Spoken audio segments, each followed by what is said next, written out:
mensaje de esta mañana, hoy domingo 30 de noviembre del 2025, último día del mes de noviembre, domingo 30 de noviembre del 2025, ya siendo exactamente las 10:30.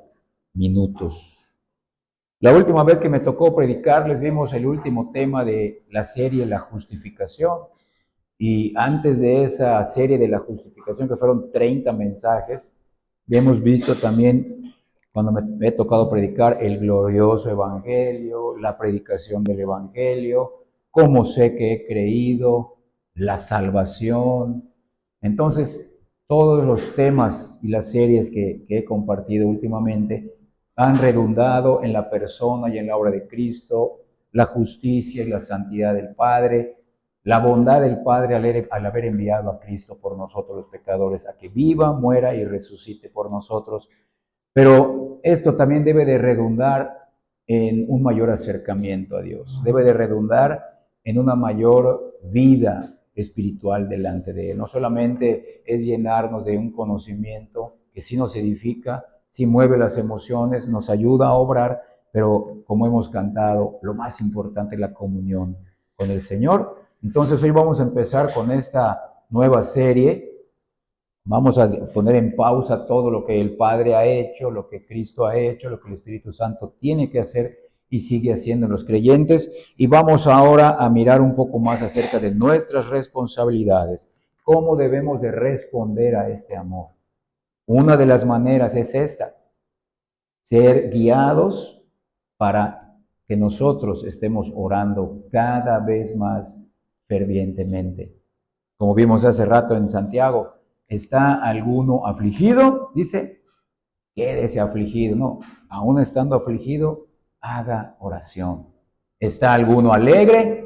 Pues haga oración y cante alabanzas. Entonces, esa es la meta, que aprendamos a mirar más allá de nuestras circunstancias, más allá de nuestras situaciones adversas, más allá de nuestra debilidad y dolor físico, más allá de nuestras propias necesidades, y seguir poniendo nuestra mira: el Padre me ha perdonado, Cristo ya murió por mí y el Espíritu Santo me lo ha mostrado. Entonces, hermanos, hoy vamos a ver la primera parte de la serie que vamos a titular Guía para la Oración Ferviente, y hoy vamos a ver la introducción. Vamos a poner las bases. Van a ser como 14 o 15 estudios cuando me toque compartir, porque nos vamos alternando el hermano Miguel y yo, y aparte una vez al mes viene nuestro pastor Juan, entonces ahí estaremos metiendo estos temas también. Entonces, a partir de hoy vamos a iniciar con una nueva serie de enseñanzas, miren, que tienen el propósito, la meta, el objetivo de buscar más a Dios. Sí, ya conozco lo básico para ser salvo, pero el propósito es buscarlo más, entregarme más a Él.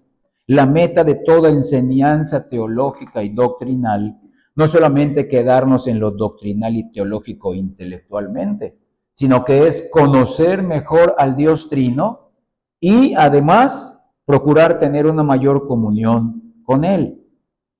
Saber quién es Dios, número uno, quién es Él, y saber lo que ha hecho por nosotros los pecadores y cuál es su voluntad buena, agradable y perfecta para nosotros, deben de ser los motivos para acercarnos más a Dios. ¿Quién es Él? ¿Qué ha hecho por nosotros los pecadores en Cristo? ¿Y cuál es su voluntad para ti en el día a día? Esos deben de ser los motivos para acercarnos y buscar más a Dios, poco a poco, pidiéndole: ayúdame a tener mi oración no mecánica, no externa, no de labios para afuera, como Cristo acusó a los judíos de su tiempo, sino que brote del corazón, que brote del interior. La oración personal, hermanos, la oración personal, la que tú y yo hacemos en nuestras casas, y la oración congregacional que hacemos aquí todos los jueves y domingos que nos reunimos, son unos de los medios que Dios nos ha dado para acercarnos constantemente a Él y buscar su comunión y su compañía. Son algunos medios, hay otros: es el estudio de la palabra, evangelizar, la obediencia, el congregarme. Además, hermanos, en la Biblia tenemos registros de muchas oraciones a Dios hechas por hermanos nuestros que ya están en la presencia de Dios. Y en ellas nos vamos a basar, en las oraciones ya registradas en este santo libro. Precisamente en esta nueva serie de enseñanzas veremos cuáles son algunas guías que nos pueden ayudar a que nuestra oración sea cada vez más ferviente a Dios, más eficaz, más convencidos de lo que estamos haciendo y ante quién estamos, de acuerdo a su palabra, guiados por su palabra. Esa va a ser la guía, su palabra y el ejemplo de los hombres que Dios usó en la era evangélica. En muchos casos, escuchen bien, en muchos casos, el problema de la iglesia no es la falta de oración. Gracias a Dios, nosotros tenemos todos los jueves a las 7:30 de la noche nuestro culto de oración y oramos, no predicamos, oramos. No es un culto de predicación, el culto de predicación es el domingo y el jueves es día de oración. Leemos un versículo, lo explicamos y le pedimos al Señor conforme a ese versículo. Es oración, es para que nosotros le pidamos conforme a su voluntad. Pero vean esto, como les he dicho, en muchos casos el problema de la iglesia no es la falta de oración, sino las pautas y los conceptos que dirigen esas oraciones. No se apegan muchos al modelo bíblico y cada quien ora como quiere y solamente oran para satisfacer sus necesidades personales y providenciales en este mundo. Con la ayuda de Dios, hermanos, empezaremos a estudiar cuáles son los principios sólidos y bíblicos para orientar mejor nuestra comunión con Dios. Esta nueva serie de estudios pretende presentar una exposición directa de algunas oraciones que encontramos en el Nuevo Testamento. Nos vamos a abocar en las oraciones, miren, en las oraciones apostólicas. En las oraciones apostólicas, en el Nuevo Testamento. Recordemos que la base de nuestra aceptación en la presencia de Dios está en los méritos de Cristo. Si tú y yo estamos hoy en esta mañana delante del Señor, en este culto, no es por nosotros. Nos podemos acercar confiadamente, podemos cantarle, podemos abrir su palabra, tratar de exponerla lo más fiel posible con su ayuda, pero por los méritos de Cristo. Confiamos únicamente en Cristo. No en nuestra habilidad, no en nuestra capacidad, no en nuestras determinaciones, sino en nuestra fragilidad, en nuestra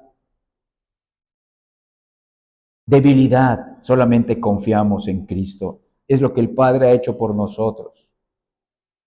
Y por los méritos de Cristo podemos orar con plena confianza para encontrar poder, consuelo y confort.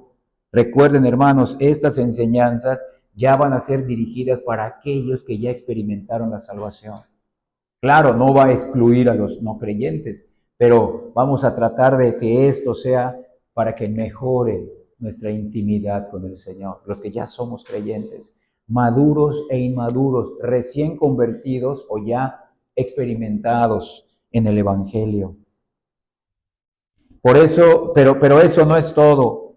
La gracia abundante y todopoderosa de Dios produce frutos abundantes. Existe, por tanto, hermanos, una conexión íntima entre la oración y la santificación, porque la oración produce celo por la gloria de Dios. Oramos para que su gloria sea manifiesta en nuestra vida y en las vidas de los demás. No para que nosotros seamos librados de pruebas, aflicciones y dolores. No, al contrario. Si le pedimos de esa manera, nos estaríamos autolimitando nuevas gracias y nuevas oportunidades para conocer al Señor. Recuerden que se conoce mejor a Dios en las aflicciones. Se conoce mejor a Dios cuando Él nos saca de nuestra zona de confort. A la iglesia le hace más daño la comodidad que la dificultad. Escucha bien esto. A la iglesia le hace más daño la comodidad que la dificultad. ¿Quieres ver una iglesia realmente que adora al Señor? Cuando está en pruebas se mantiene unida, pero se mantiene unida no porque ellos se aman, no, tenemos que estar unidos para seguir teniendo un lugar donde adorar a nuestro Dios. No importa las circunstancias, no importa la persecución, no importa nuestra condición económica. Tenemos que seguir buscando esta comunión con Dios, por lo que Él es, por lo que Él ya hizo y por lo que Él manda para nosotros. Entonces, hermanos, miren, vean esto. En lugar de ser una excusa para evitar o evadir nuestras obligaciones, la oración es fuente de poder para responder mejor a nuestros deberes cotidianos. ¿Qué quiero decir con esto? Muchos piensan, estos cristianos se la pasan todo el día orando, no quieren cumplir sus responsabilidades. Y hay gente que se la pasa cumpliendo sus responsabilidades y no oran. Pero escucha bien, la oración, el tiempo que invertimos en la oración, no es para evadir nuestras responsabilidades, sino que es para que cuando terminemos de orar hagamos mejor esas responsabilidades, con los motivos correctos, con las intenciones correctas, de la manera correcta, y si salen bien las cosas, responder humildemente, Dios así lo quiso. No salió bien por mi capacidad, porque Él me dio la fuerza para hacerlo. Y si sale mal, también tener la humildad de aprender qué es lo que nos quiere enseñar el Señor. Es decir, hermanos, orar no es perder el tiempo que podríamos invertir haciendo otra cosa. Orar es el mejor tiempo invertido del día, ya que a través de la oración, dije hace rato, recibimos consuelo, confort y poder. Sigo con la introducción. Mucho es lo que se ha escrito sobre lo que normalmente se ha llamado el Padre Nuestro. Está en Mateo 6. Y también es mucho lo que se ha escrito sobre la oración sacerdotal de Cristo que está en Juan capítulo 17. En cambio, es poco lo que se dice sobre las oraciones de los apóstoles. Las oraciones de los apóstoles. Es poco lo que se ha escrito. No hay muchos libros dedicados a las oraciones apostólicas. Casi no se puede encontrar literatura que las explique por separado. Las oraciones apostólicas están tan llenas de doctrinas importantes y de valores prácticos para los creyentes que deberían haber atraído la atención de quienes escriben sobre temas devocionales. Tú agarras un libro acerca de la oración y te van a llevar al Padre Nuestro, a la oración sacerdotal de Cristo, que está bien, pero ¿y las demás oraciones? ¿Y las oraciones apostólicas? Y apóstoles que Cristo formó, que Cristo salvó y perfeccionó. Los envió para que su evangelio sea expandido en el mundo y las iglesias sean fundadas. Hay que, de esas vamos a echar mano. Hermanos, nosotros rechazamos los esfuerzos de aquellos que enseñan y nos quieren hacer creer que las oraciones del Antiguo Testamento, para nosotros los creyentes del Nuevo Testamento, son obsoletas e inadecuadas. No, nosotros creemos que las oraciones del Antiguo Testamento son adecuadas y son pertinentes, aún para nosotros, creyentes del Nuevo Testamento o de la era evangélica. En cambio, reconocemos, además de eso, cuán aptas para los creyentes son las oraciones registradas en las epístolas apostólicas y aún las oraciones que vemos en el libro de Apocalipsis son adecuadas para nosotros. Y con excepción de las oraciones de nuestro Salvador Jesucristo, con excepción de ellas que fueron las oraciones perfectas, que fueron las oraciones sublimes, solo las oraciones apostólicas contienen alabanzas y peticiones, escucha bien, específicamente dirigidas al Padre. Al Padre. ¿Quién se atrevió a hablarle, a decirle Padre a Dios en el Antiguo Testamento? No vemos a nadie orando Padre, no decían Señor misericordioso, Señor justo, clemente, lo mencionaban con sus atributos.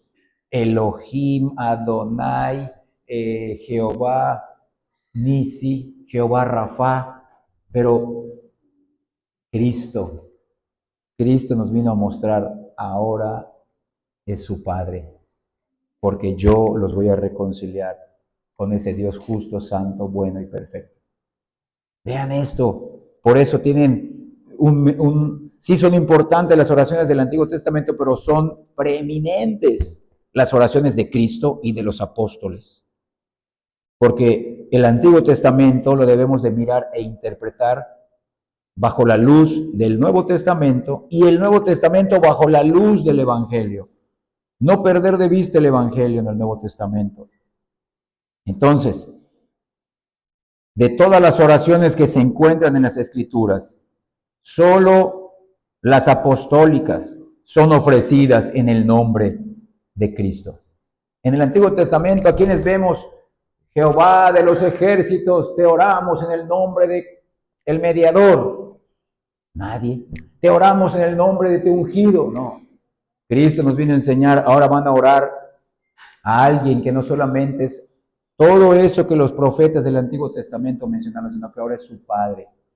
Y además van a orar en mi nombre, dice Cristo. Qué maravilla, cómo perfeccionó. No es que haya hecho a un lado, dijo, las oraciones del Antiguo Testamento son obsoletas. No, todo lo que el Antiguo Testamento decía ya se cumplió en mí. Ahora yo los voy a llevar al Padre y vas a orar en mi nombre. En mi nombre, en el nombre del mediador, en el nombre de Cristo. Más aún, solamente en estas oraciones apostólicas hallamos todo el sentir del espíritu de adopción. Vean esto. Al Padre, Dios Padre, en el nombre del Hijo y con el espíritu de adopción, regenerados, convertidos.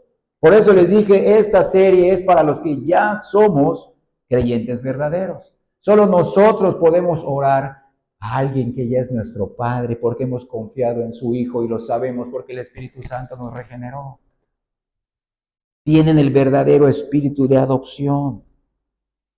Qué bendición es escuchar, hermanos, para ti y para mí, a algún cristiano entrado en años, que hace mucho que camina con Dios y disfruta de su íntima comunión, derramar su corazón delante del Señor en adoración y súplica. Qué bendición es escuchar a un creyente maduro orando así. Pero cuánto más bendecidos los hubiéramos considerado si hubiésemos tenido el privilegio de escuchar las alabanzas y peticiones dirigidas a Dios por aquellos que anduvieron con Cristo durante los días de su ministerio entre los hombres. ¿Cómo te sentirías si escucharas hoy la oración de Juan, el discípulo amado, o de Pedro, o de Jacobo, o de alguno de los otros discípulos, o de Saulo de Tarso, el apóstol Pablo? ¿Cómo las escucharíamos? Qué bendición que una persona ore así. Y si alguno de los apóstoles todavía estuviese sobre la tierra, qué gran privilegio sería escucharlo ocupado en la oración.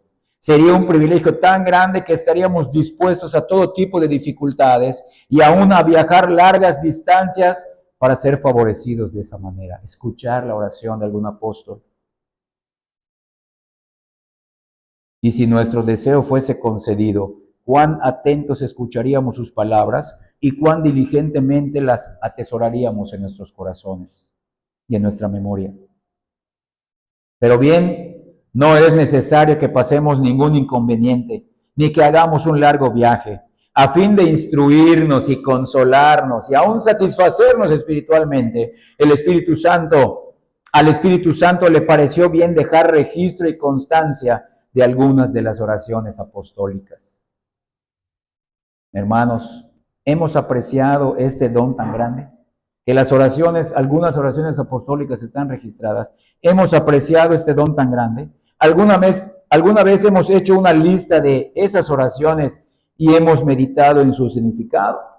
Pues a partir de hoy, con la ayuda de Dios, vamos a echar mano de algunas de esas oraciones. Pero antes de eso será en el tema 2, el próximo domingo. Vamos a considerar estos dos puntos y el punto 2 se subdivide en 5. Punto número 1, el libro de los Hechos de los Apóstoles no contiene específicamente oraciones apostólicas. Muchos dirán, ¿cómo? Es el libro de los Hechos de los Apóstoles. Ahí vamos a explicar. El primer rasgo que puede impactarnos como algo extraño, y algunos los dejará casi perplejos, es que el libro de los Hechos de los Apóstoles, que nos provee la mayor parte de la información que tenemos acerca de los apóstoles, no contiene en sus 28 capítulos una sola oración apostólica. Vean bien, hay oraciones, sí, pero son de cuando se reunían todos los creyentes con los apóstoles.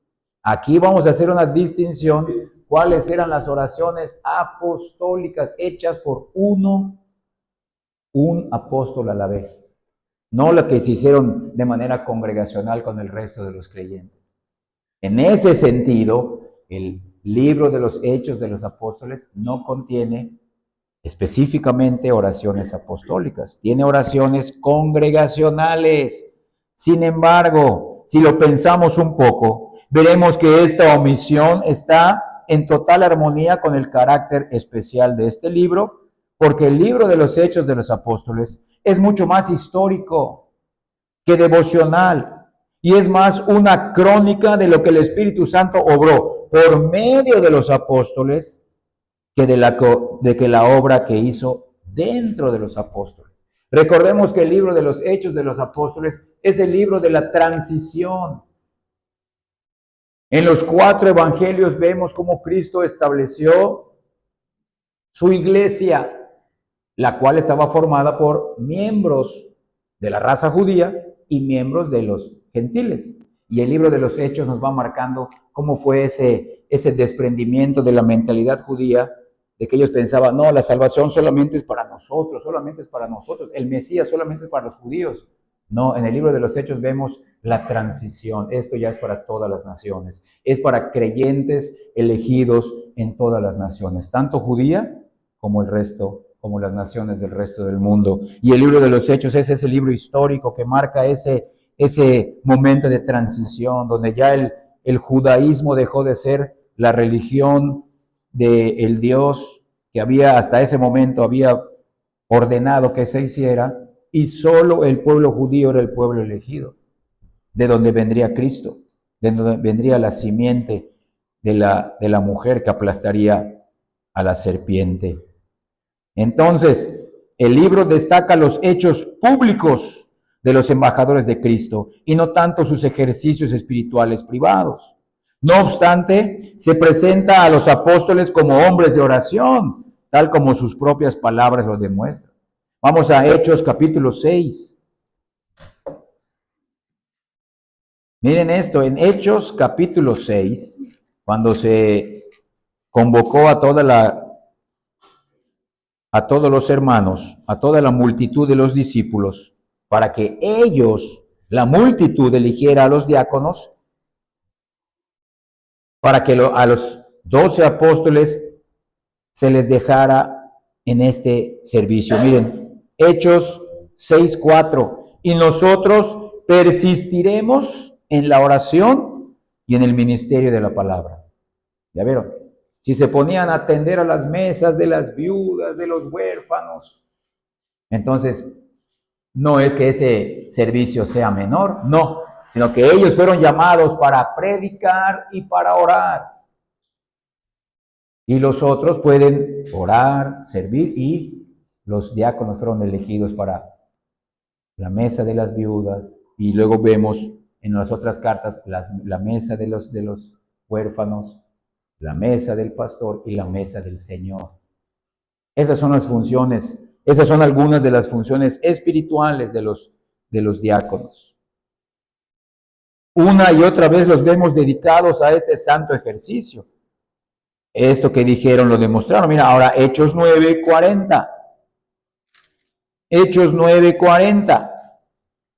Cuando Dorcas es resucitada, la hija de Tabata o Tabita. Hechos 9:40 dice así: entonces, sacando a todos, Pedro se puso de rodillas y oró. Y volviéndose al cuerpo dijo: Tabita o Tabata, levántate. Y ella abrió los ojos y al ver a Pedro se incorporó. ¿Qué hizo Pedro? Oró. Ahora, en el capítulo 10, versículo 9, vean esto, empiezo a leer. Y al día siguiente, mientras ellos iban por el camino y se acercaban a la ciudad, Pedro subió a la azotea para orar, cerca de la hora sexta, o sea, cerca del mediodía. Vamos al capítulo 20, versículo 36. Pero vean esto, no dice que oró, no decía que oraba. Capítulo 20, 36. Dice así: y cuando hubo dicho estas cosas, se puso de rodillas y oró con todos ellos. Vean cómo la oración marca la vida de los apóstoles. Capítulo 21, versículo 5. Cumplidos aquellos días, salimos y acompañándonos todos con sus mujeres e hijos, hasta fuera de la ciudad, y puestos de rodillas en la playa, oramos. Ya vieron que no es pecado ir a la playa, pero los motivos pueden ser peligrosos. Puestos de rodillas en la playa, oraron. Capítulo 28, versículo 8. Dice así: y aconteció que el padre de Publio estaba en cama, enfermo de fiebre y de disentería, y entró Pablo a verle, y después de haber orado, le impuso las manos y le sanó. Sin embargo, no se nos dice cuáles fueron sus palabras, sus oraciones. Lo que más se parece, escuchen bien, a un registro de palabras claramente atribuibles a los apóstoles es lo que Lucas nos escribe. Regresemos a Hechos capítulo 8, los versículos 14 y 15. En Hechos 8, 14 y 15 dice así: cuando los apóstoles que estaban en Jerusalén oyeron que Samaria había recibido la palabra de Dios, enviaron allá a 2 apóstoles, a Pedro y a Juan, los cuales, habiendo venido a Samaria, oraron, aquí sí se dice que, porque por ellos para que recibiesen el Espíritu Santo. Pero aún ahí solo consideramos, solo se nos da la esencia de lo que Pedro y Juan oraron, o sea, de manera general. Sí, oraron para que reciban el Espíritu, sí, pero ¿cuáles fueron esas oraciones? ¿Qué invocaron? ¿Qué dijeron? ¿Qué pusieron? ¿Cómo adoraron a Dios en esa oración? Otra cosa, en Hechos 1, 24, consideramos que esa oración hecha ahí, que te vamos a leer, no pertenecía exclusivamente a los apóstoles, como les dije hace rato, pertenecía en ese caso a los 120 discípulos congregados ahí, que es lo que menciona el versículo 15. En aquellos días Pedro se levantó en medio de los hermanos, y los reunidos eran como 120 en número. Y la oración está registrada en el versículo 24. Hechos 1:24. Y orando, dijeron, véanlo: tú, Señor, que conoces los corazones de todos, muestra cuál de estos dos has escogido. Sí, pero esa oración no es exclusivamente, repito, apostólica, es congregacional. Ahora, hermanos, estarás pensando en otra, mira, en la de Hechos capítulo 4, versículos del 24 al 30, muestra una preciosa y eficaz oración que no pertenece solo a Pedro y a Juan, sino a toda la compañía, como menciona el versículo 23. Hechos 4, 23, y puestos en libertad, ¿quién? Pedro y Juan, vinieron a los suyos y contaron todo lo que los principales sacerdotes y los ancianos les habían dicho. Ahora vamos a leer del versículo 24 al 30. Y ellos, habiéndolo oído, véanlo, ¿quiénes? Los que lo oyeron, alzaron unánimes la voz a Dios. Esa no fue apostólica, fue congregacional. Y dijeron: soberano Señor, tú eres el Dios que hiciste el cielo y la tierra, el mar y todo lo que en ellos hay, que por boca de David tu siervo dijiste: ¿por qué se amotinan las gentes y los pueblos piensan cosas vanas? Se reunieron los reyes de la tierra y los príncipes se juntaron en uno contra el Señor y contra su Cristo.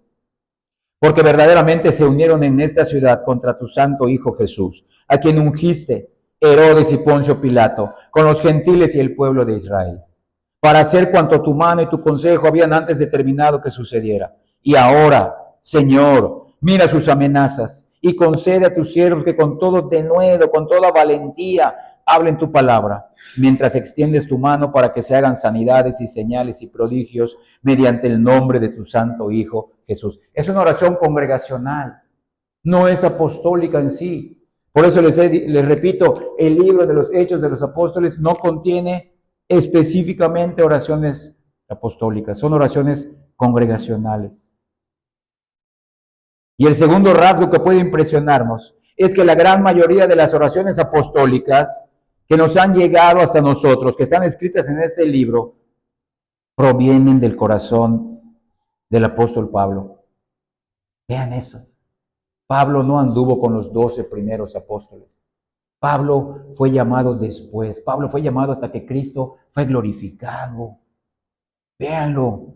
Y la gran mayoría de las oraciones apostólicas, de las cuales vamos a echar mano de algunas de ellas, han llegado hasta nosotros, provienen del corazón de Pablo. Si alguien preguntara por qué, podríamos dar varias respuestas. Pablo fue ante todo el apóstol a los gentiles. Pablo fue ante todo el apóstol a los gentiles, no fue apóstol para los judíos. Los que fueron apóstoles para los judíos fueron Jacobo, Pedro y Juan. Son los que ministraron principalmente a los judíos. Mira Gálatas capítulo 2. Gálatas capítulo 2, aquí Pablo lo explica en el versículo 9. Gálatas 2:9, empiezo a leer. Y reconociendo la gracia que me había sido dada, Jacobo, vean lo que es el hermano de Juan, Cefas, que es Pedro, y Juan, que eran considerados como columnas, como los principales de los apóstoles, nos dieron a mí y a Bernabé la diestra, o sea, nos dieron la mano en señal de compañerismo, de servicio, de ministerio, para que nosotros fuésemos, miren, a los gentiles y ellos a los judíos, o sea, a la circuncisión. Vean esto, hermanos. Una vez más, Dios mostrándonos que los judíos como nación ya habían dejado de ser la nación exclusiva de Dios. Ahora era la iglesia, formada por judíos y en su mayoría hombres de los pueblos gentiles o del resto de las naciones. Entonces, los gentiles habían salido del paganismo y lo más lógico era que su padre espiritual fuese también su padre devocional. Además, Pablo escribió, escucha bien, el doble de epístolas inspiradas por Dios que todos los apóstoles juntos. Si tú juntas todas las cartas después de el libro de los Hechos, juntas todas las cartas, te vas a dar cuenta que Pablo escribió el doble de todos los demás. El doble de Pedro, Juan, Santiago, Judas, juntos. Si juntamos a ellos, Pablo solo escribió el doble que todos ellos. Número 1 y número 2. Pablo escribió en todas sus epístolas 8 veces más oraciones que todos los demás en las suyas. Si juntamos las oraciones de las cartas de Judas, de Juan, de Pedro, de Santiago, hay un gran número de oraciones apostólicas, sí, pero las oraciones de las cartas de Pablo tienen 8 veces más que todas ellas.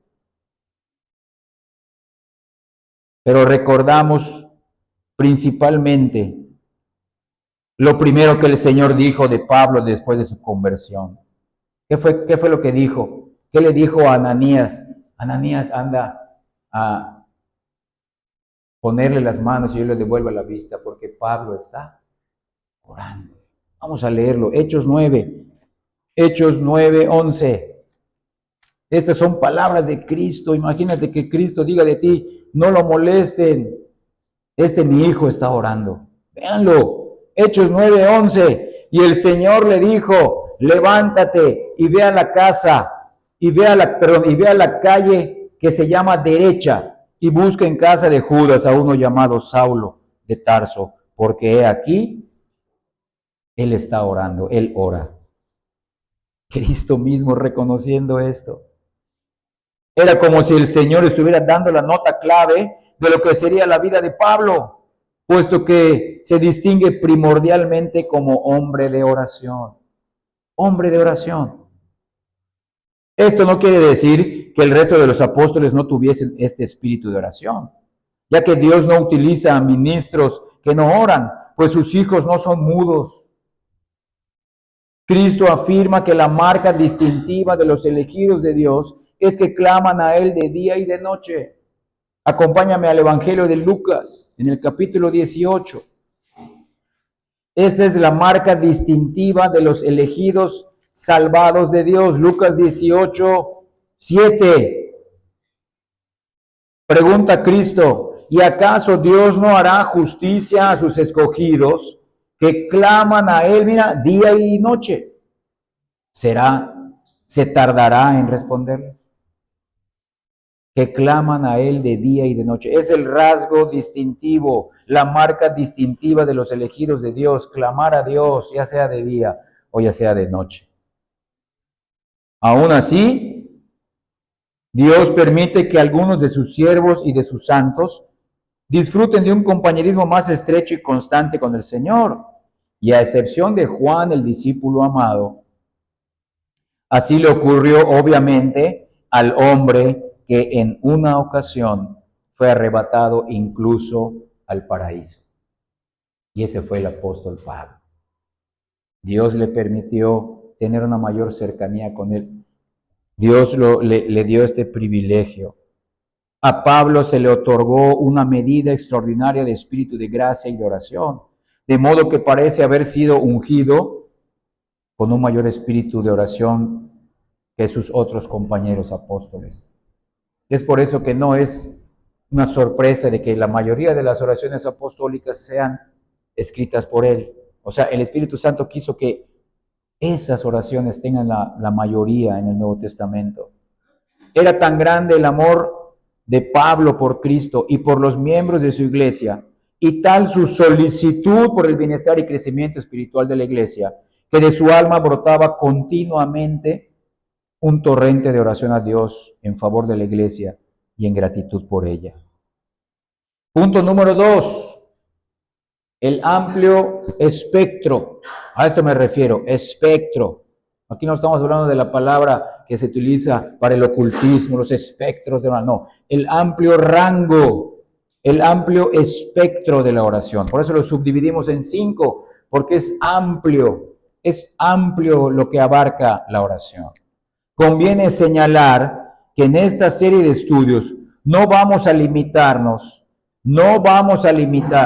a las oraciones de los apóstoles que expresan solamente peticiones.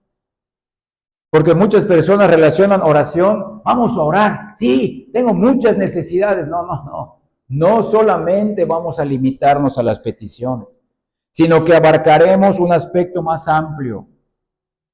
Debemos de recordar que en la Escritura la oración incluye mucho más que la de darle a conocer a Dios nuestras peticiones. Es correcto pedirle, claro, pero no solamente eso. Además, según nuestro contexto actual como cristianos, en la época que nos ha tocado vivir, en una época caracterizada por la superficialidad y por la ignorancia de la verdadera religión revelada por Dios, los creyentes tenemos necesidad de que se nos instruya en todos los aspectos de la oración, no solamente pedir, no solamente vengan a la reunión de oración para que Dios nos conceda, nos dé, no solamente es eso, no solamente es petición y súplica. Un texto clave que nos presenta el privilegio de exponer nuestras necesidades delante del Señor subraya precisamente lo que queremos dar a entender. Acompáñame a Filipenses capítulo 4, versículo 6. Sobre todo las últimas 4 palabras. Filipenses 4, 6. Empiezo a leer por cuestiones de tiempo. Por nada estéis afanosos. No se angustien ni se afanen por nada, sino sean conocidas, aquí está, vuestras peticiones delante de Dios en toda oración y ruego. Es correcto orar, pero miren al final, con acción de gracias. Véanlo. Ya sea que te conceda esto o no, dale las gracias. Pídele, pero dile, hágase tu voluntad, te agradezco lo que tú decidas para mí. Si no expresamos nuestra gratitud, además de nuestras peticiones, como vemos aquí, por las misericordias ya recibidas del Padre, del Hijo y del Espíritu Santo, ¿cuál? ¿Cuál misericordia del Padre? Nos eligió en Cristo, en la eternidad. ¿Cuál misericordia del Hijo? Fue enviado del Padre, se encarnó y vivió la obediencia a la ley, murió bajo la condenación de la ley y resucitó. La misericordia del Hijo. ¿Y cuál es la misericordia del Espíritu Santo? Te llamó y te regeneró y te está santificando.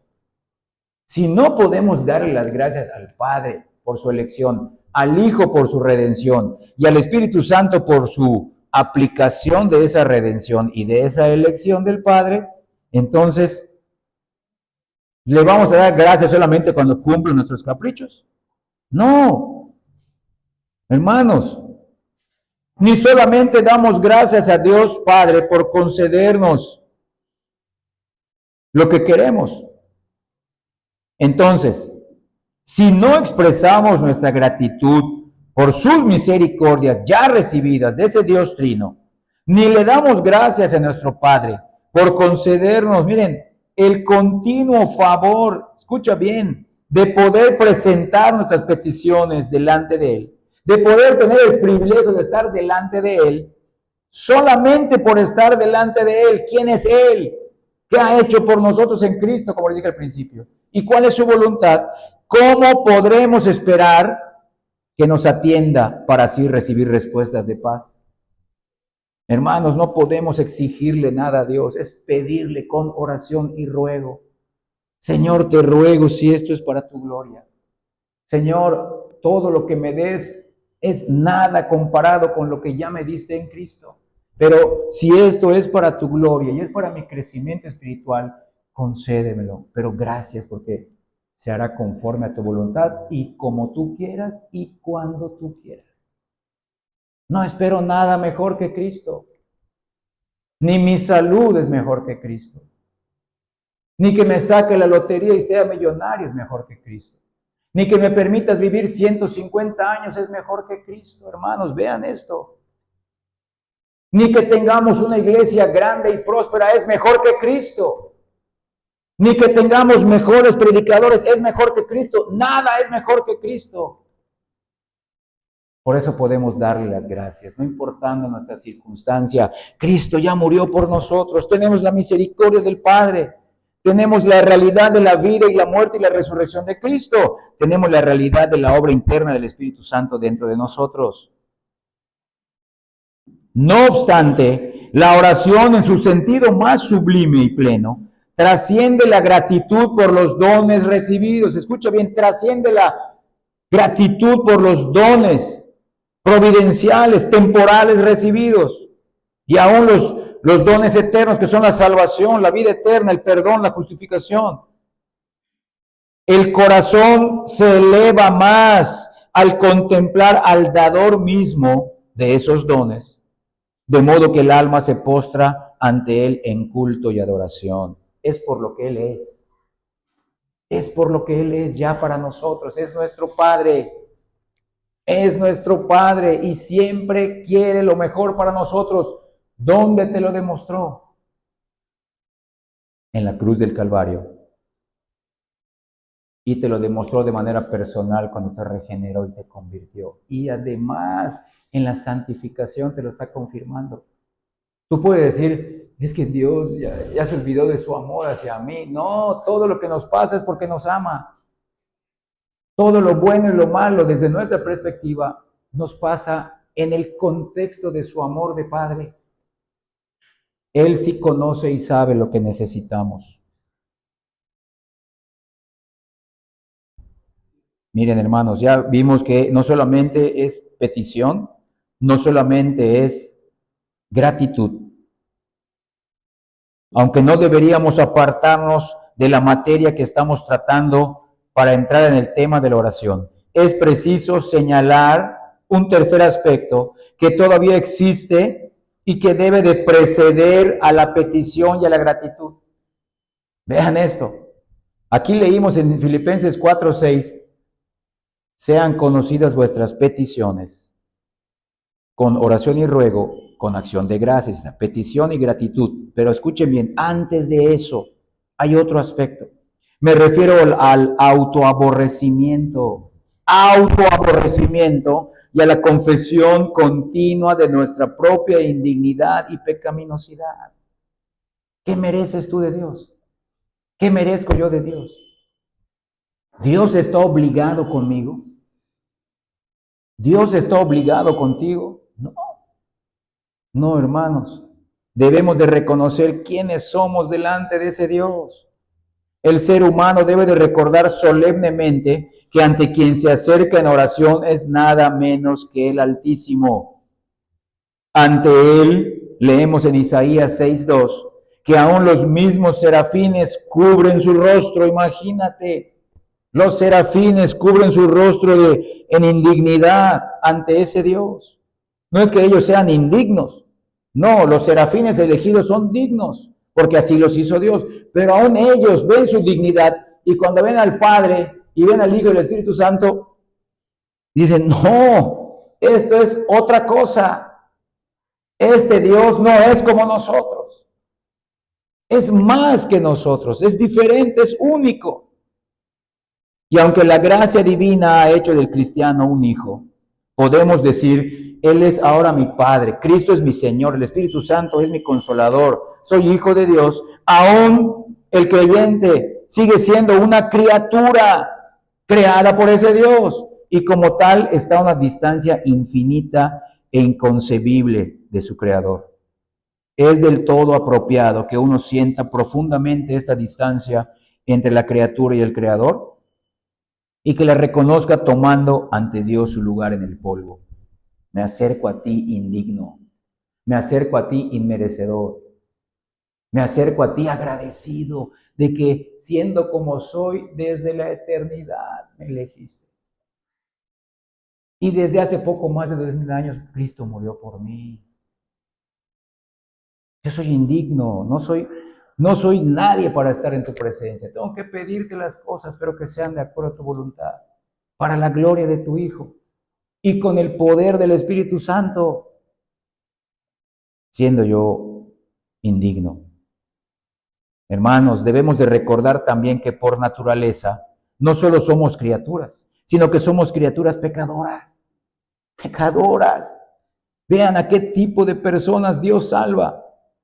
De manera que al inclinarnos delante del santo y bendito y perfecto, tiene que haber algo que sintamos nuestro, y esa es nuestra indignidad, nuestra incapacidad espiritual. Y si hoy estamos de pie y estamos siendo fortalecidos, es por Él. Es por Él. Y por eso queremos seguir buscándolo, seguir buscándolo.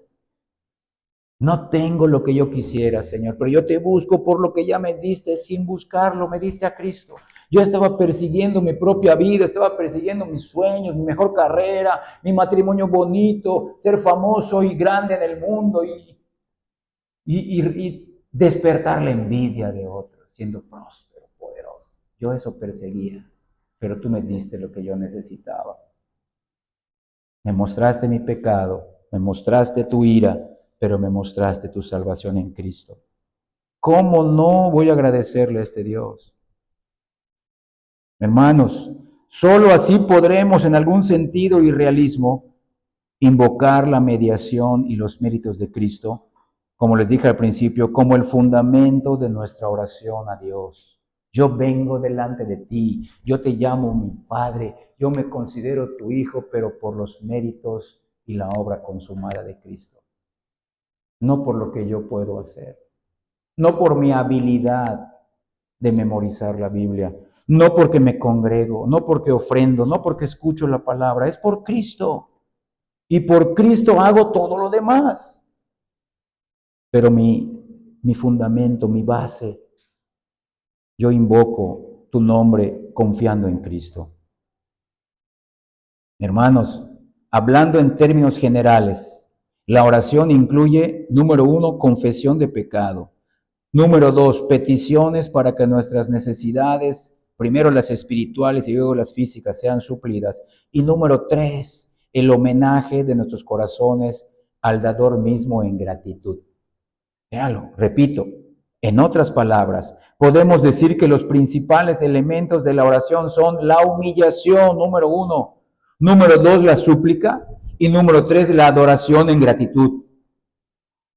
Por lo tanto, a lo largo de esta serie, no solo esperamos abarcar pasajes como Efesios 1, 16 y 19, o Efesios 3, 14, 21, sino también versículos individuales, tales como 2 Corintios 1, 13, esto los vamos a ver más adelante, y Efesios 1, 3, porque ahí utilizan la expresión bendito sea Dios. Y en sí, esta frase es una forma de oración y adoración. Vean ahora un versículo del Antiguo en los Salmos. Salmo número 100, versículo 4. Salmo 104, empiezo a leer. Entrad por sus puertas, miren, con acción de gracias. Por eso les he dicho al principio de este culto, hermanos, hoy venimos a adorar a Dios. No importa nuestra circunstancia, no importa nuestra situación, no importa lo que estemos viviendo, tenemos el mayor de todos los motivos para adorarlo. Ya Cristo murió por nosotros. Entrad por sus puertas con acción de gracias, Salmo 104, por sus atrios, miren, con alabanza. Alabadle, bendecid su nombre. Por eso decir bendito sea Dios es adoración y es oración.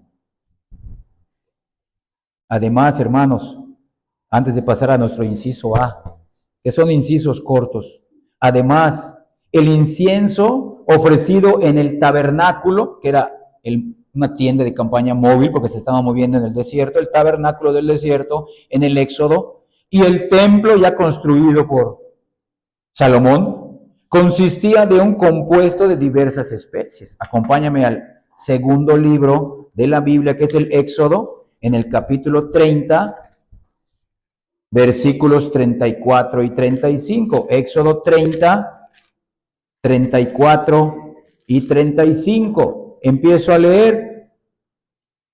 Dijo además Jehová a Moisés: toma especias aromáticas, estacte y uña aromática, y gálbano aromático e incienso puro, de todo en igual peso. Y harás de ello el incienso, un perfume según el arte del perfumador, bien mezclado, puro y santo. Vean esta figura, hermanos. La mezcla de una con otra especia, hacía que el perfume fuese muy fragante y refrescante.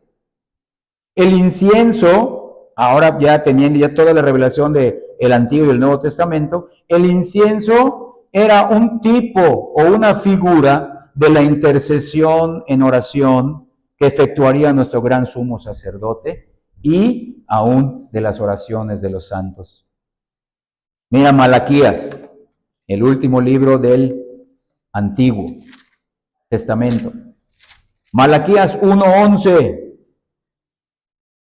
Miren, Malaquías 1:11. Porque desde donde el sol nace hasta donde se pone, es grande mi nombre entre las naciones, y en todo lugar se ofrece a mi nombre incienso y ofrenda limpia, porque grande es mi nombre entre las naciones, dice Jehová de los ejércitos. Véanlo.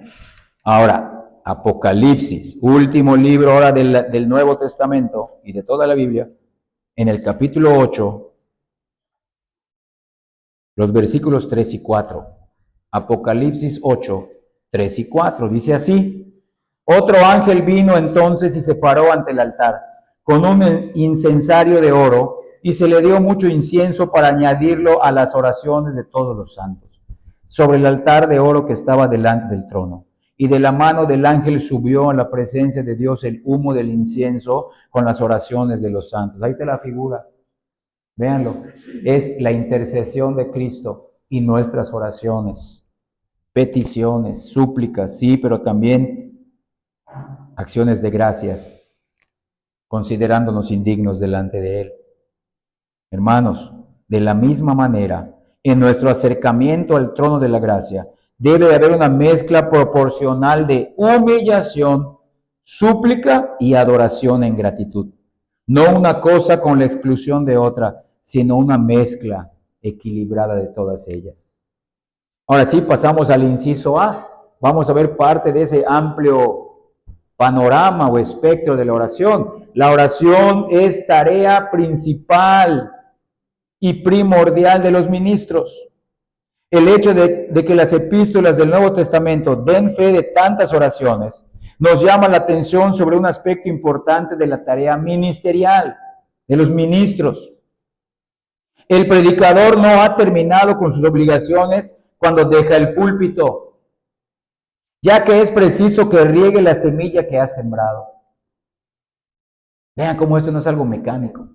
Hermanos, escucha bien esto.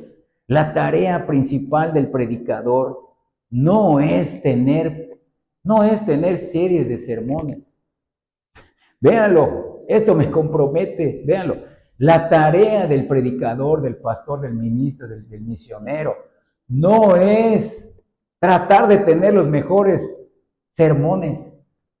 No es su tarea principal. Su tarea principal es buscar a Dios, pasar tiempo con Él, estudiar su palabra, pero no para buscar sermones.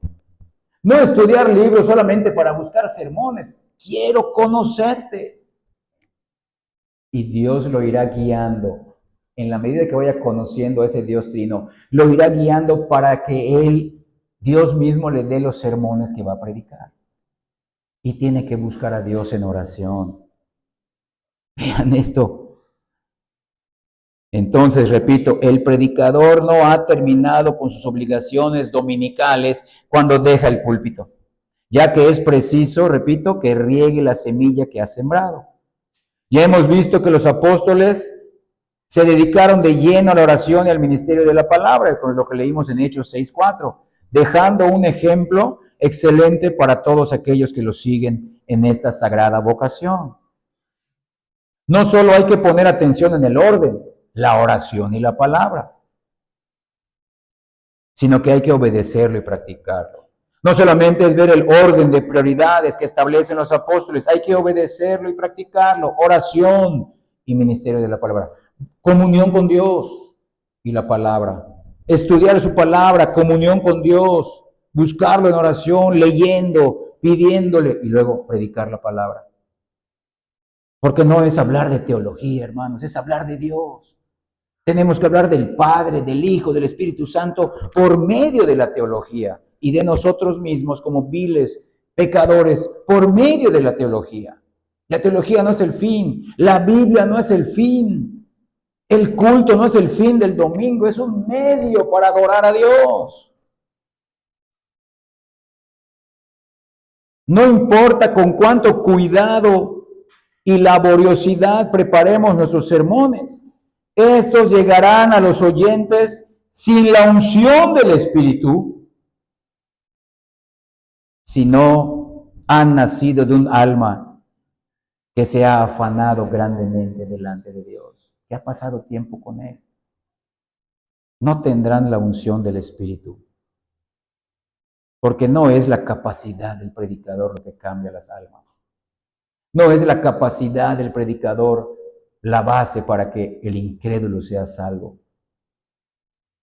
Es Dios. Entonces, a menos que el sermón sea el producto de una intensa oración diaria, no esperemos que despierte el espíritu de oración en aquellos que lo escuchan. Hermanos, yo les estoy exhortando a que juntos, de manera personal entre semana y de manera congregacional los jueves y los domingos, vayamos desarrollando esta mayor comunión con Dios, también por medio de la oración ferviente. También por medio de la oración ferviente, pero eso me incluye igual a mí. Incluye al pastor, incluye al misionero, a la esposa del pastor, a la esposa del misionero, al diácono, al creyente experimentado, al nuevo creyente, incluye a todos, a los que ya somos creyentes. E incluirá a los nuevos creyentes cuando Dios los salve. Como ya se ha mencionado en el primer punto, el libro de Hechos no contiene oraciones apostólicas. Pablo entretejía oraciones entre las instrucciones doctrinales que escribía en sus cartas. Es nuestro privilegio y nuestro deber retirarnos a un lugar apartado. Véanlo, es nuestro privilegio y es nuestro deber retirarnos a un lugar apartado después de dejar el púlpito para rogar a Dios que escriba su palabra sobre el corazón de quienes nos escucharon, para evitar que el enemigo arrebate la semilla en los inconversos y para bendecir nuestro esfuerzo de tal manera que esas palabras lleven fruto para su eterna alabanza en los que ya somos creyentes. Vean cómo por eso Pedro dice, nosotros nos dedicaremos a la oración y al ministerio de la palabra. Pero ministerio de la palabra, repito, no solamente es predicar, no, es buscar a Dios en oración y con su palabra y luego Él me dirá, me guiará en lo que yo debo de hablar, no en lo que yo quiera, no en lo que yo crea, no en lo que yo considere bonito, es lo que Dios mande que se tiene que predicar. Le guste a la gente o no, me guste decirlo o no, es lo que se tiene que decir, porque es lo único que Dios va a respaldar. Hermanos, Lutero solía decir, Martín Lutero, el gran reformador de la Iglesia Católica, Lutero solía decir, hay tres cosas que hacen eficaz a un predicador. Las súplicas, véanlo, la meditación de la palabra y la tribulación. Las súplicas, la meditación de la palabra y la tribulación. No sabemos cómo explicaba esto Lutero cuando predicaba, cuando enseñaba, sino que lo dejó escrito ahí en uno de sus libros. Pero suponemos que quería decir algo así, que la súplica es necesaria para situar al predicador dentro del marco adecuado para poder manejar las cosas divinas y para investirlo de poder divino. Dos, que la meditación en la palabra es esencial para suplirle el material para su mensaje y se requiere de la tribulación, número 3, como contrapeso de la nave, porque el ministro del Evangelio necesita pruebas que lo mantengan humilde, así como el apóstol Pablo recibió un aguijón en su carne para evitar que se exaltara indebidamente por la abundancia de las revelaciones que le eran concedidas. La oración, entonces, hermanos, es el medio señalado para recibir la palabra, comunicaciones que edifiquen e instruyan al pueblo. Debemos dedicar mucho tiempo a estar con Dios antes de poder salir y hablar en su nombre. Miren, hermanos, y esto, como les he escrito aquí, es la tarea principal de los ministros, sí, pero en la iglesia son pocos los ministros y así tiene que ser porque así está en la palabra. Pero como vamos a ver, también es una tarea para todos, porque tú quizás ni tú ni yo vamos a llegar a ser pastores. Ahorita soy un obrero de la misión. Pero todos necesitamos evangelizar a nuestros seres queridos. Y si no estamos buscando a Dios en esa oración, ¿qué les vamos a decir? Siempre suavizamos su pecado. Siempre suavizamos nuestro pecado. Y muchos dicen, es que no me gusta contender. A veces el silencio es bendición, pero a veces el silencio es maldición, porque es la oportunidad de hablarles y no les va a gustar. Pero es la única manera como se van a convertir, si no escuchan el Evangelio. Y si no ven tu vida entregada a Cristo como un vil pecador, es que yo no soy mejor que tú. Es que si te estoy diciendo esto es porque soy igual y peor que tú. Yo soy pecador y Cristo murió por pecadores. Y si no te arrepientes, la ira de ese Dios santo, bueno, justo, perfecto, va a caer sobre de ti. Porque estaba también sobre de mí. Mi pecado Dios lo juzgó, no lo hizo a un lado, pero lo juzgó en la cruz del Calvario.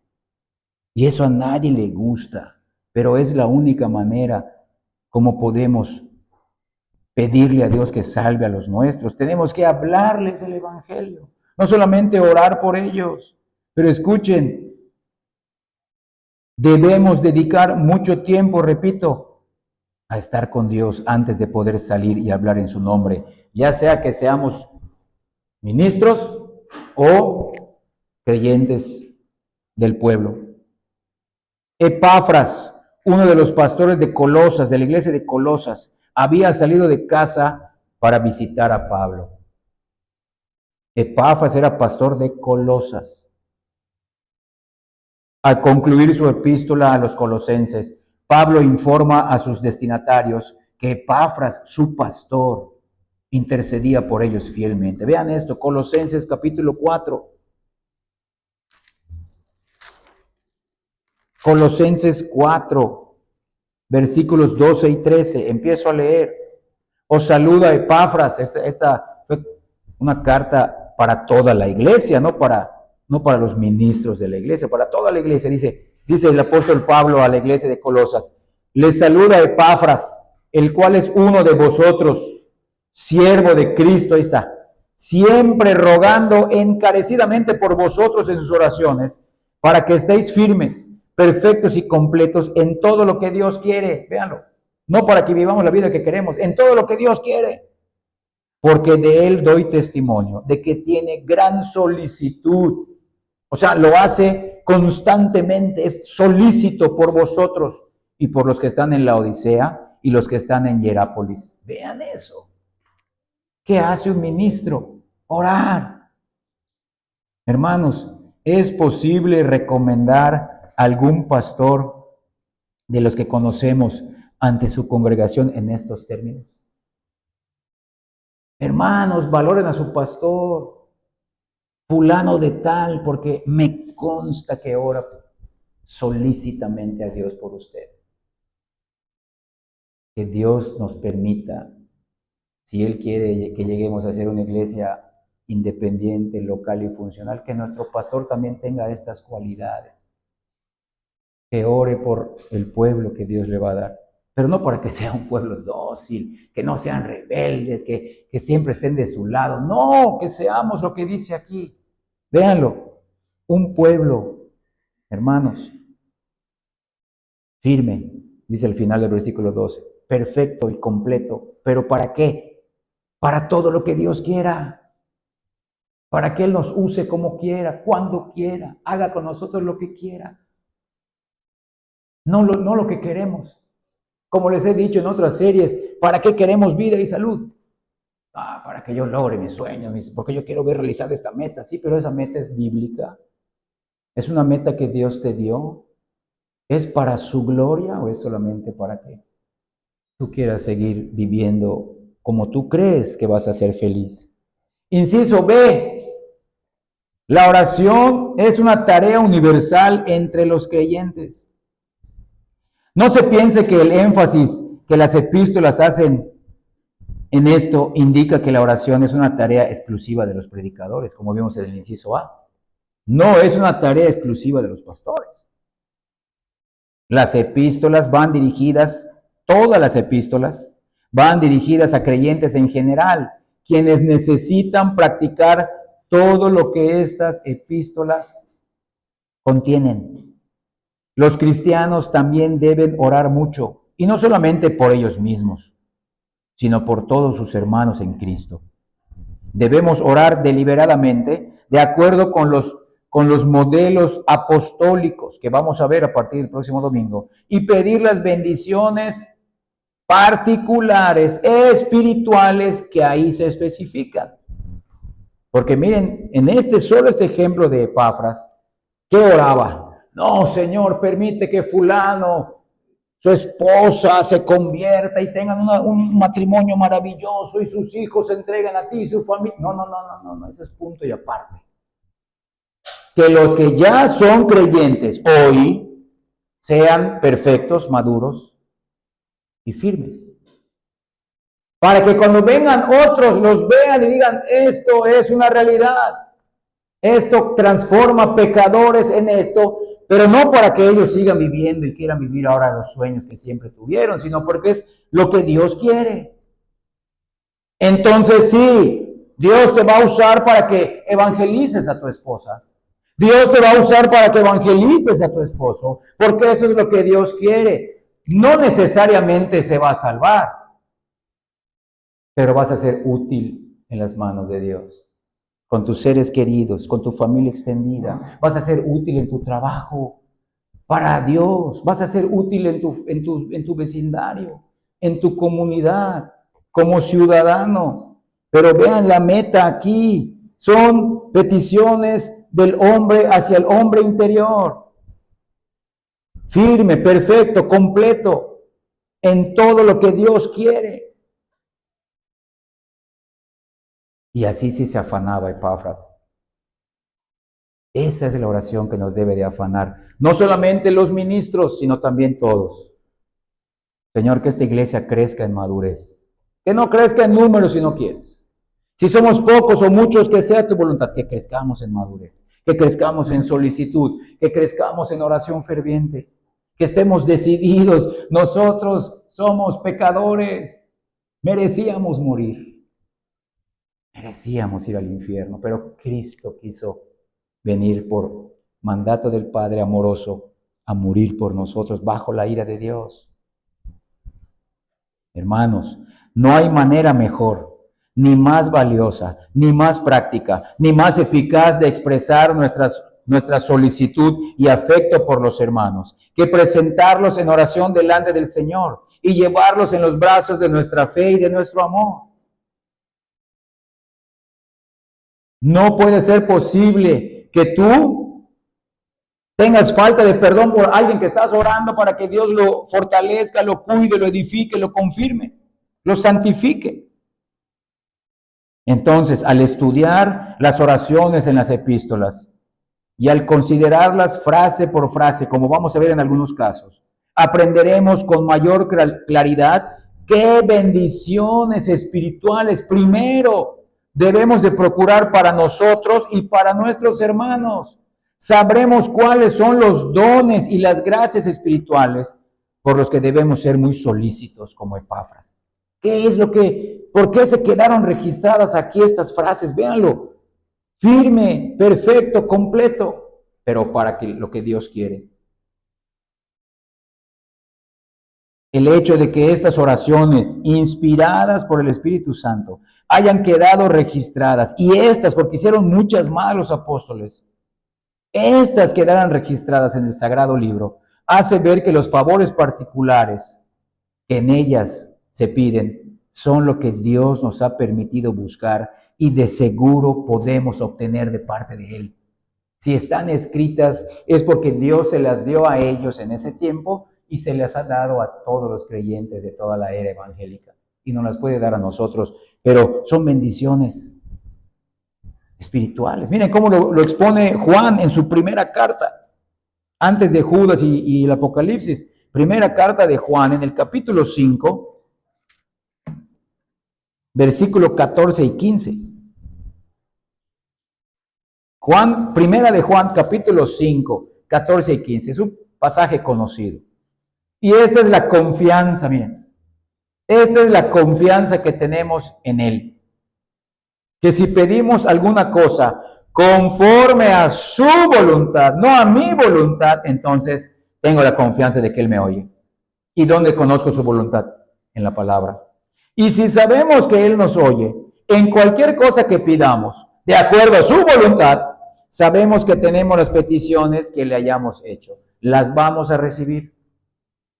Las vamos a recibir, porque es lo que Dios plasmó que oremos. Por eso es la guía. Ahí está. No solamente puse la oración ferviente. Hermano, derrama tu corazón, llora, híncate. Sí, pero ¿con base en qué? Mi emoción va a mover a Dios. No es nuestra emoción. Miren, la oración ferviente despierta y crece en la medida que meditamos en su amor, no en el mío. y su amor ya revelado en Cristo hacia viles pecadores como tú y como yo, y nos dio de su Espíritu Santo para saberlo, para que entendamos su palabra, el Evangelio. Entonces sí, ya tienes una buena base bíblica, neotestamentaria, evangélica, para que tu oración sea ferviente cada vez más, cada vez más. Son guías y pasos bíblicos neotestamentarios. Inciso C, los cristianos deben dirigirse a Dios como Padre. Ahora Dios es nuestro Padre. Ya no solamente es el juez, no solamente es el creador, no solamente es el benefactor, no, es mi Padre. Además de creador, además de que fue mi juez, me juzgó en la cruz del Calvario cuando le imputó mis pecados a Cristo, ahora es mi Padre. Es importante observar a quién se dirigen estas oraciones.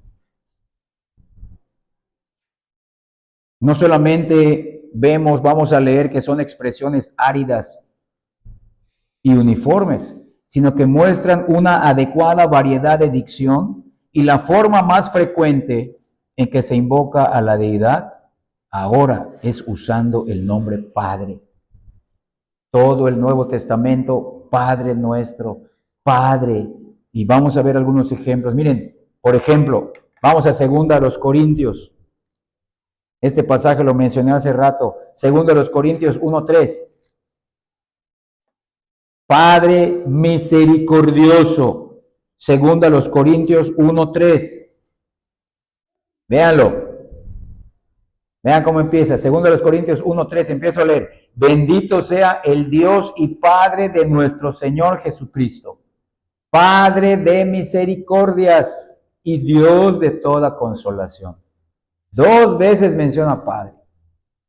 Cristo es hijo natural. Por eso menciona, ya llegó el Efesios 1. Cristo es el único hijo natural de Dios. Véanlo. Bendito sea el Dios y Padre de nuestro Señor Jesucristo. Nosotros, por su misericordia, somos hijos adoptivos. Claro, ahora, por Cristo, ya podemos decir, bueno, yo también soy hijo natural, pero es por Cristo, el unigénito. Sí lo puedo llamar Padre, pero yo por adopción, por la fe en Cristo. No es que yo nací en este mundo, en el vientre de mi mamá, yo soy hijo de Dios. No, esto viene en la regeneración, en la fe, en la salvación, en el arrepentimiento. Pero miren cómo lo menciona allá. Padre de nuestro Señor Jesucristo y Padre de misericordias. Ahora vamos a ver el pasaje paralelo. Vamos a Efesios capítulo 1, donde vemos Dios y Padre de nuestro Señor Jesucristo. Efesios 1:3. Empiezo a leer. Bendito sea el Dios y Padre de nuestro Señor Jesucristo, que nos bendijo con toda bendición espiritual en los lugares celestiales por y en Cristo, por medio de Cristo y en Cristo. Veanlo. Dios y Padre de nuestro Señor Jesucristo, de manera natural y nosotros por adopción. Miren, Padre glorioso. Ya vimos Padre misericordioso. Acabamos de leer Dios y Padre de nuestro Señor Jesucristo. Ahora, tercero, Padre glorioso. Ahí mismo en Efesios 1, en el versículo 17. Para que el Dios de nuestro Señor Jesucristo, miren, el Padre de gloria, ahí está, Dios, Padre glorioso, el Padre de gloria, os dé espíritu de sabiduría y de revelación en el conocimiento de Él.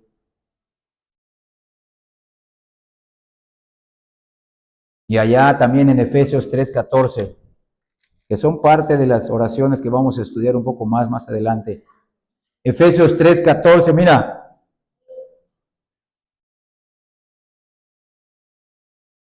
Por esta causa doblo mis rodillas ante el Padre de nuestro Señor Jesucristo. ¿Ya vieron? Como les dije, ya no se menciona los atributos que se mencionaban en el Antiguo Testamento, sino que por Cristo ese Dios se convirtió en nuestro Padre. Entonces, este lenguaje evidencia claramente lo mucho que los apóstoles observaban el mandato del Maestro. Porque cuando le pidieron, Señor, enséñanos a orar, que eso está en Lucas 11:1. Si quieres apuntar, Lucas 11:1. le preguntaron, Señor, enséñanos a orar. Él les respondió de la siguiente manera, cuando oréis, decid, Padre nuestro que estás en los cielos, a partir del versículo 2 de Lucas 11. Lo mismo les enseñó por medio de su ejemplo en la oración sumo sacerdotal. Vamos, esa sí la vamos a ver, vamos al Evangelio de Juan en el capítulo 17. Esta oración se conoce como la oración sacerdotal o sumo sacerdotal, porque él es el sumo sacerdote, el sacerdote más alto y nuestro único sacerdote. Miren, Juan 17:1, estas cosas habló Jesús y levantando los ojos al cielo dijo, Padre, véanlo, Padre, la hora ha llegado, glorifica a tu Hijo para que también tu Hijo te glorifique a ti. Versículo 5, ahora pues, Padre, glorifícame tú al lado tuyo con aquella gloria que tuve contigo antes que el mundo fuese. Versículo 11, y ya no estoy en el mundo, mas estos están en el mundo y yo voy a ti. Padre Santo, a los que me has dado, guárdalos en tu nombre para que sean uno, así como nosotros. Versículo 21, para que todos sean uno, como tú, oh Padre, en mí y yo en ti. Que también ellos sean uno en nosotros, para que el mundo crea que tú me enviaste. Y versículos 24 y 25, Padre, aquellos que me has dado, quiero que donde yo estoy, también ellos estén conmigo, para que vean mi gloria que me has dado, porque me has amado desde antes de la fundación del mundo. Padre justo, véanlo. Hace rato mencionó Padre Santo, Padre justo. Vean cómo lo presenta Cristo, el Dios justo y santo del cielo. El mundo no te ha conocido, pero yo te he conocido, y estos han conocido que tú me enviaste. Padre, Padre. Entonces siguieron el ejemplo de Cristo. Todas las oraciones apostólicas mencionan a Dios, porque esta es una relación filial. ¿Cómo te gustaría tú, siendo papá y mamá, que te llame tu hijo? ¿Por tu nombre? ¿Que te mencione como quieras? No. Papá, mamá. Es la palabra que conecta. ¿Y tú cómo le vas a llamar? ¿Por apodos? Sí, por su nombre, pero hijo, hijo. Entonces, así Cristo es lo que logró. Entonces, la instrucción y el ejemplo de Cristo han quedado registrados para que aprendamos a orar. No ignoramos que muchas personas han usado el nombre Padre para dirigirse a Dios de manera superficial e ilícita. Pero ese abuso de ellos, de ese mal uso de ellos, no justifica nuestra negligencia para reconocer esta bendita relación. Es una relación, Padre, mi Padre, soy su Hijo por Cristo.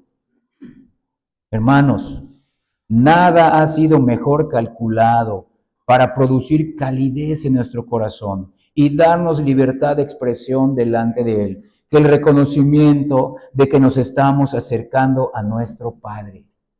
Ya es tu Padre si has creído en Cristo, ya eres su Hijo si ya envió al Espíritu Santo a ti para que creas en Cristo. Si en verdad hemos recibido el verdadero espíritu de adopción, como se menciona en Romanos 8:15, el verdadero espíritu de adopción, no lo apaguemos, sino más bien sigamos su impulso ferviente y clamemos Abba, Padre, con santidad, con temor, pero con amor. Inciso D, las oraciones apostólicas son breves y específicas. Notemos la brevedad de las oraciones apostólicas, son cortas. No solo algunas, ni la mayoría, sino la totalidad de ellas son extremadamente breves y la mayoría de ellas se encuentran en no más de 1 o 2 versículos y la más prolongada en solo 7 versículos. Gran reproche es este contra las oraciones de muchos púlpitos, extensas, inertes y cansadoras, ¿sí o no? Las oraciones largas y locuaces suelen ser vanas. Citemos otra vez a Martín Lutero, esta vez en sus comentarios sobre el Padre Nuestro, dirigidos a hombres sencillos de la iglesia. Vean esto. Martín Lutero le dice a todos, no solo a los ministros, cuando ores, que tus palabras sean pocas, pero tus pensamientos y afectos muchos, y sobre todo que sean profundos. Cuanto menos hablas, mejor oras. La oración externa y corporal es ese zumbido de labios, ese balbuceo externo que sale sin pensar y que hiere el oído de los hombres. Pero la oración en espíritu y en verdad es ese deseo interior, son esas intenciones, son esos suspiros que provienen de las profundidades del corazón. La primera es la oración de los hipócritas y de todos aquellos que confían en sí mismos. La segunda es la oración de los hijos de Dios, de quienes andan en su temor. Cierro la cita de Martín Lutero. Hermanos, pongamos también atención en lo específicas que son estas oraciones. Aunque extremadamente breves, son muy explícitas, específicas. No había en ellas vanas divagaciones ni meras generalizaciones, sino peticiones específicas de cosas concretas. ¿Cuántas oraciones incoherentes y sin propósito hemos escuchado? Tan carentes de precisión y de unidad. Dicen una cosa y te van hablando de otra, que cuando llegan al amén final, difícilmente podíamos recordar una sola cosa por la que se había dado gracias o alguna petición que se había hecho. Miren esto, hermanos, nuestra mente queda muchas veces solo con una impresión borrosa acerca de lo que se pidió cuando la oración es muy larga y con la sensación de que el suplicante, el que estaba orando, se había ocupado más en predicar indirectamente que en orar directamente. En cambio, si examinamos cualquiera de las oraciones apostólicas, de inmediato se notará que sus oraciones son semejantes a la de su maestro, como nos enseñó lo que se conoce el Padre Nuestro, que está en Mateo capítulo 6 del 9 al 13 y la que acabamos de leer en todo el capítulo 17 del Evangelio de Juan. Son oraciones constituidas de elementos específicos de adoración y peticiones definidas. No tienen frases moralizantes ni pías, sino que exponen ante Dios ciertas necesidades, pidiendo en forma sencilla que se suplan. Y vamos al inciso E, último, la esencia de las oraciones apostólicas. Ya para ir cerrando el tema, hermanos. Con una sola excepción, en las oraciones apostólicas que han llegado a nosotros, no encontramos súplicas que le pidan a Dios que provea para las necesidades temporales. Véanlo. Tampoco piden que Dios intervenga providencialmente en favor de quienes oran, aunque las peticiones de este tipo son legítimas, o sea, pedir para que provea por nuestras necesidades temporales y pedir por el que ora son legítimas cuando conservan la adecuada proporción respecto de los intereses espirituales. Las cosas que se piden en cambio en las oraciones apostólicas son de naturaleza totalmente espiritual. Cosas que pertenecen a la gracia, cosas que nunca vamos a poder tener ni lograr ni alcanzar por nosotros mismos, que van más allá de la estructura eclesial, que van más allá de la habilidad del predicador, que van más allá de tu experiencia. Por eso pedimos. Pero como vimos hace rato, pedimos, agradecemos y nos humillamos delante de Él. Miren, por ejemplo, vamos a ver que se pide al Padre que nos dé espíritu de entendimiento y de revelación para conocerlo mejor. Se le pide que ilumine los ojos de nuestro entendimiento, de modo que podamos conocer cuál es la esperanza a la que nos ha llamado, cuáles son las riquezas de gloria de su herencia en los santos y la extremada grandeza de su poder hacia nosotros los que creemos. Y eso es lo que pide Pablo a la iglesia de Éfeso, que está en Efesios capítulo 1, versículos del 17 al 19. Qué hermosa oración. También se pide que nos conceda conforme a las riquezas de su gloria, el ser fortalecidos con poder por su espíritu en el hombre interior, véanlo, en el hombre interior, porque el exterior se va desgastando, dimensiona en otra parte. Que Cristo habite en nuestros corazones por la fe, que conozcamos el amor de Cristo que sobrepasa todo conocimiento y que seamos llenos de toda la plenitud de Dios. Y eso está en Efesios capítulo 3, del 16 al 19. que no los vamos a ver porque son versículos 3 o 4. Los que voy a mencionar ahorita sí los vamos a leer. Se pide que nuestro amor abunde más y más y que seamos sinceros e irreprochables y que estemos llenos de los frutos de justicia. Ahora sí, acompáñame a Filipenses capítulo 1, versículos del 9 al 11. Vean cómo empezaba sus cartas, sus epístolas y cuáles eran las oraciones apostólicas. Filipenses 1 del 9 al 11, empiezo a leer. Y esto pido en oración, dice Pablo, que vuestro amor abunde aún más y más en ciencia y en todo conocimiento. ¿Se puede crecer en amor? Aquí dice que sí. ¿Se puede crecer en ciencia y en conocimiento? Aquí se dice que sí. Miren, 10 y 11, para que aprobéis lo mejor.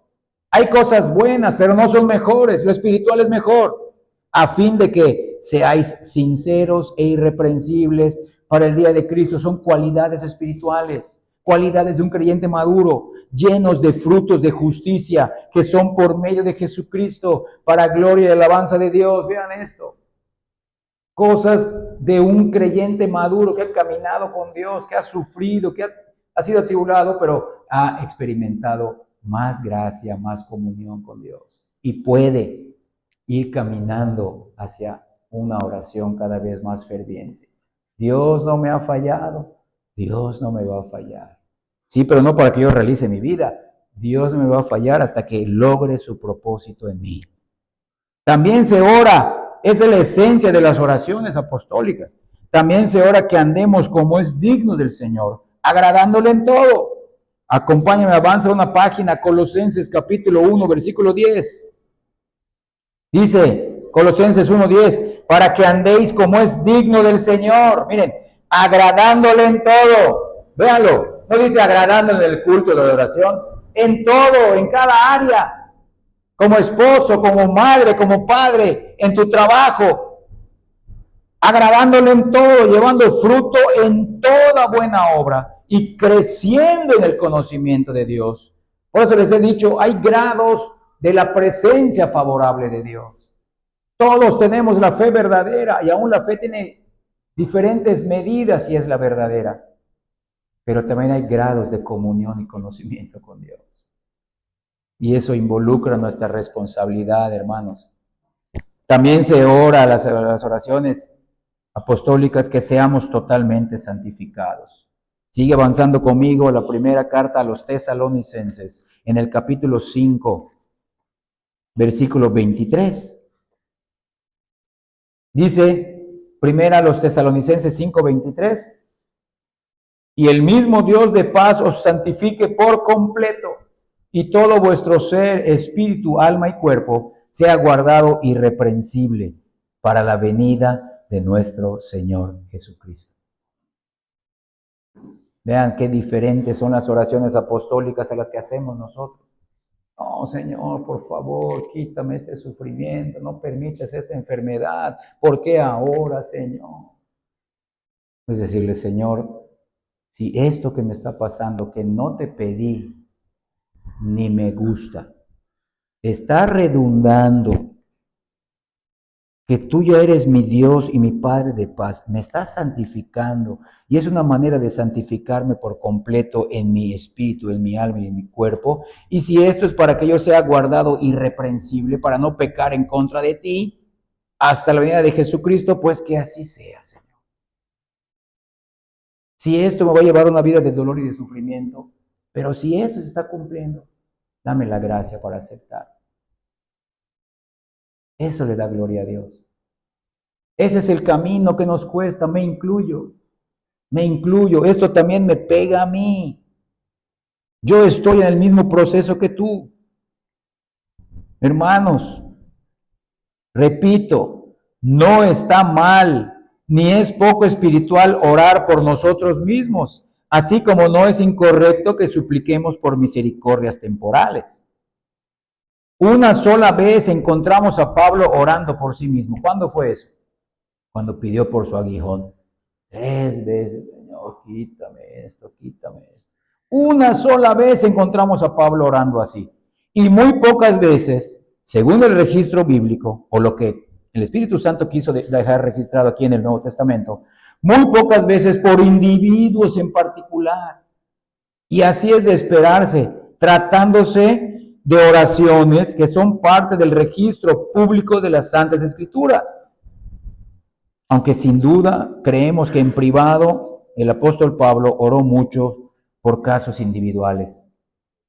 En general, él acostumbraba orar por toda la familia de la fe. Aquí está incluyendo a toda la iglesia. No estoy diciendo que Dios haga esto en el pastor, en el diácono y en sus esposas. Quizás en sus hijos. Pero ustedes relájense un poco más. Esto es para todos, hermano. Es para todos. Por eso él oraba por toda la familia de la fe. En esto se apegó, repito, estrechamente a la oración modelo dada por Cristo, la cual solo registra, escucha bien, la primera persona del plural. ¿Cuál es esa primera persona del plural? Nosotros. Porque dice, Padre nuestro, danos.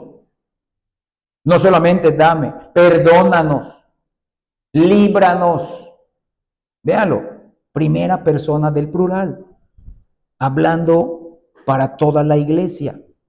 En consecuencia, encontramos al apóstol Pablo exhortando a perseverar en oración por todos los santos.